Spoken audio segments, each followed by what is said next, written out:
علم کو بوجھ کی طرح اٹھانا ہے یا روشنی کی طرح اپنانا ہے؟ ایک گدھے اور سمجھدار انسان کا فرق جو زندگی بدل دے۔ صرف کتابیں پڑھنا یا معلومات جمع کر لینا حقیقی حکمت نہیں لاتا، بلکہ اصل فرق تب آتا ہے جب ہم علم کو سمجھتے ہیں اور عمل میں لاتے ہیں۔ وہ شخص جو محض کتابیں اٹھائے ہوئے ہے وہ گدھے کی مانند ہے، جو بوجھ تو اٹھاتا ہے مگر اس سے کچھ حاصل نہیں کرتا۔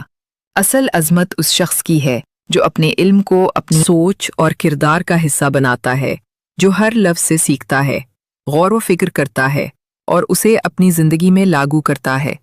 وہ محض کتابیں نہیں اٹھاتا بلکہ ان سے روشنی لیتا ہے اور اس سے خود کو اور اپنے ارد گرد ماحول اور معاشرے کو روشن کرتا ہے۔ علم کی حقیقت اس وقت کھلتی ہے جب آپ اس سے فرق پیدا کریں، ورنہ تو وہ محض بوجھ ہی ہے۔